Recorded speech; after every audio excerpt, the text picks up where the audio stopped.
Hey there, this is Laura Perlin, and I'm going to talk to you a little bit about animism and some of the work that I do with animist practice, with teaching sort of basic animist practice and leading group rituals and workshops.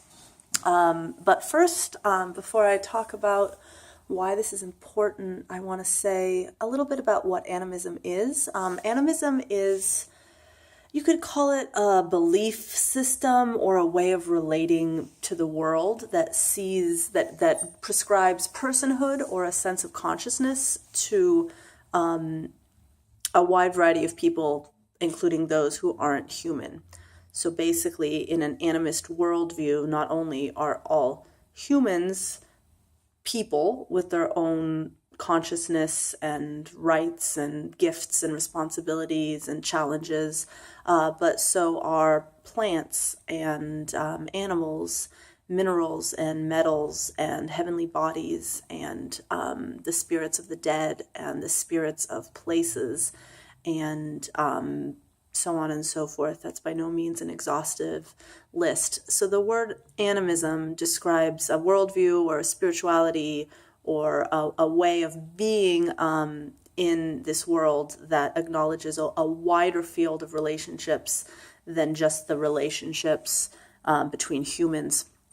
And sometimes when people talk about like earth-based spirituality, they mean something similar to or entirely congruent with what I say when I mean animism.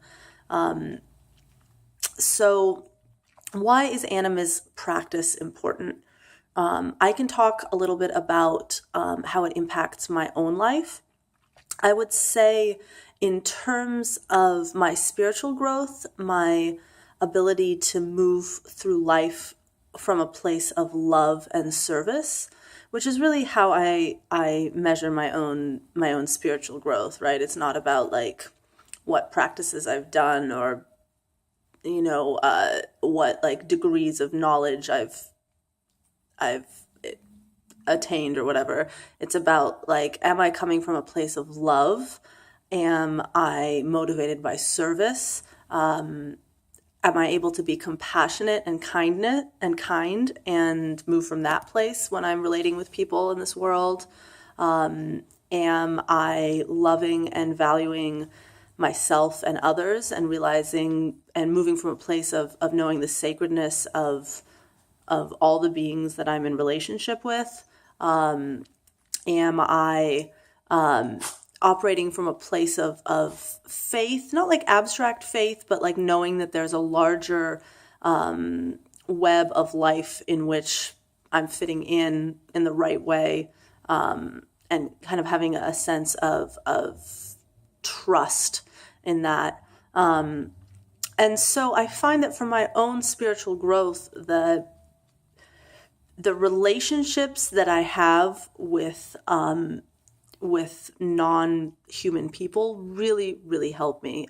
For example, being in relationship with my own blood ancestors, with my great grandparents, basically my dead ancestors, just to clarify, they are in fact dead, really helps give me a sense of self-acceptance and compassion for myself. It lets me see what traits within myself that I have difficulty accepting are ancestral inheritances and the way that they are linked to intergenerational traumas and cultural traumas. And it kind of lets me take a step back from sort of the self-judgment and aloneness that I have with those problems, and also the egotism of the self-involvement with those problems.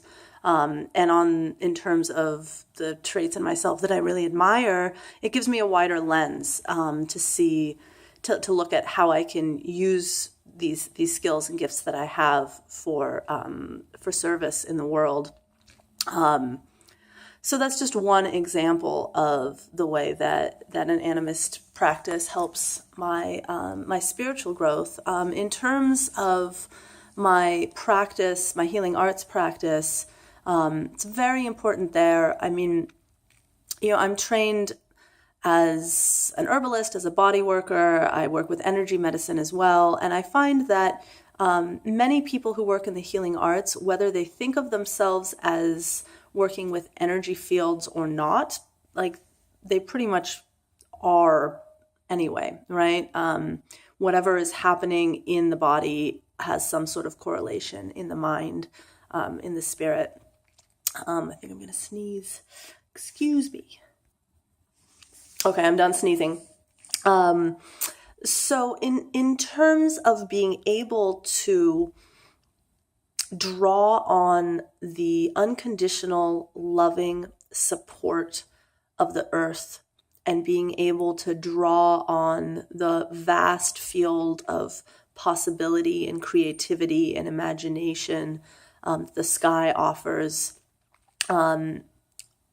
those two things just by themselves are part of what I do before I go into session with any client. And having a relationship with the earth and the sky, I mean, is for me foundational in terms of situating my own healing arts practice within a larger framework of healing and being able to be more of a channel for the right words and the right actions to flow through me as I work with my clients. Animist practice is really important in my activism as well.